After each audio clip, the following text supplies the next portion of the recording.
guys, welcome back to my channel. Today I am sharing some not so pleasant news. Don't shoot the messenger. For guests who either drive to Disney or who rent a car.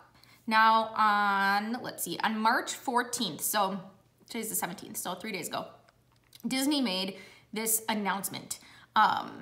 Effective for reservations made March 21st, 2018 and thereafter, standard overnight self-parking is available to registered guests for a fee that will be applied to their hotel folio upon checkout.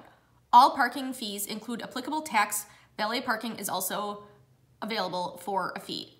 Complimentary standard self-parking is available while enjoying select dining, shopping, entertainment, and recreation experiences at Disney Resort hotels. So Disney is now charging to park at their resorts. That sucks. There's a number of things. Okay, so yes, it really sucks. So for starters, reservations made March 21st and thereafter. Not travel dates, but the date the reservation is made. So if you already have a trip, and if you book your trip March 20th or before, so in the next 3 days,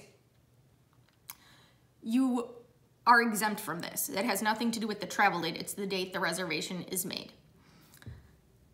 Now, in terms of how much it costs, that depends on where you're staying. So, okay.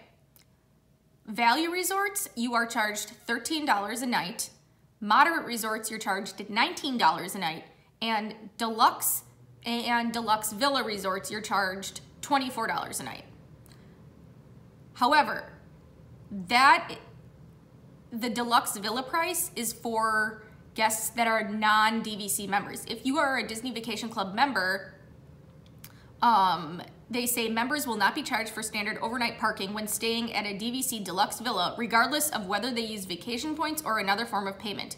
Members will also not be charged to park when using vacation points to stay at a Walt Disney World Resort hotel.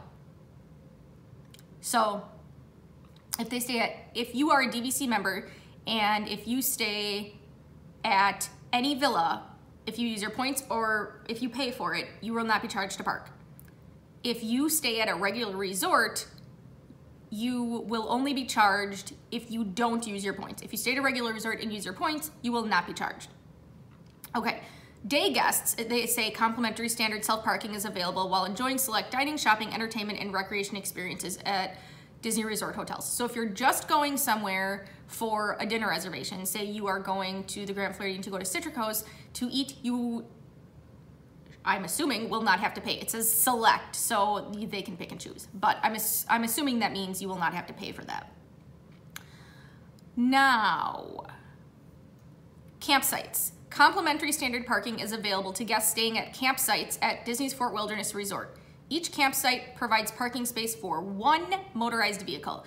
Now, the cabins, you are charged for parking there. Now, let me just find. So, you are not charged to park at a camp if you're staying at a campsite. You are charged to park if you are staying at a cabin at Fort Wilderness. My question was, what about annual pass holders? They specify that yes, annual pass holders still have to pay, and no, they do not get a discount. How nice of them to point out that they don't give you a discount. So, I am kind of ticked. Now this is,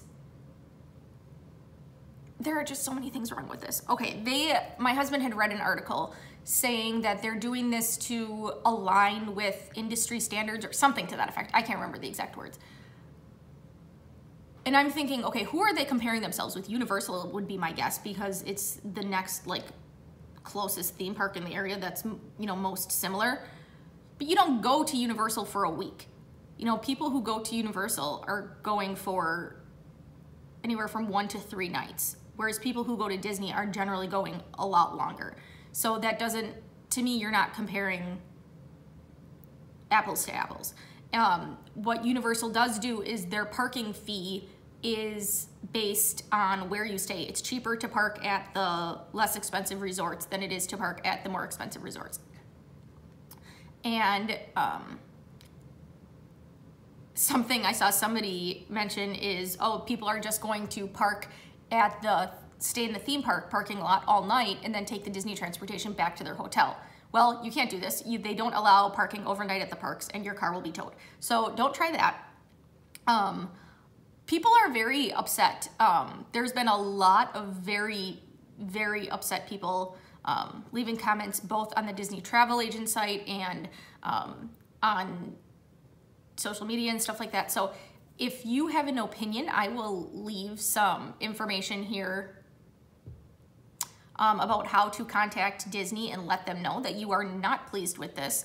This is, you know, people pay a lot of money for these vacations, and I don't think it's necessary to charge anybody to park at Disney. We have parked at all three at Values, Moderates, and Deluxes, and we have never not found a spot. We have never had to drive around looking for a spot for a long time. So it's not like parking is in really high demand. So I'm not understanding that. But what I was gonna say is, okay, if you think about the people paying to stay at Deluxes, now there's a very wide range of the cost of rooms in Deluxes. You know, it could be like $300 and up, roughly. So especially at the Grand Floridian, if you are staying in the main building club level in a deluxe room, those rooms can be over $800 a night. And with that cost, you're telling me that they can't park in your nearly empty lot? That is absolutely absurd to me.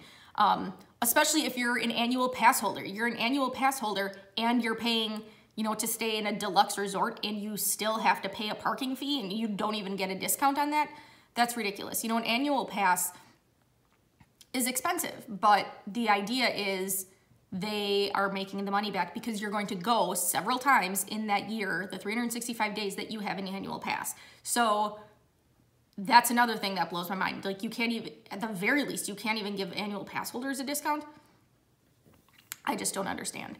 Like I said, I don't think, regardless of where you're staying, I don't think it's necessary to charge whether you're staying at a Value or a Deluxe. But it makes it a little bit harder to take at the Deluxes because you're paying so much more for your trip and the cost of the parking is more. I would also like to say that I've seen a lot of people make comments about guests who stay at Deluxes, oh, they can afford that kind of thing.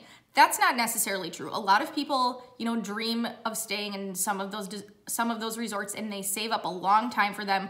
They get a really good deal. They go without kids.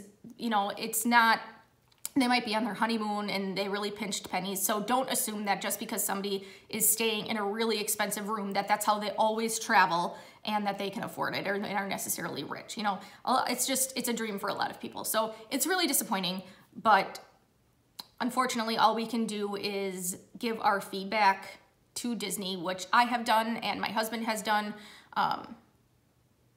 Maybe we can get our cat to do it too. We'll see. The more the merrier. I think, you know, if you have an opinion, certainly let them know and let them know why it's not a good idea. So I will put that information in here.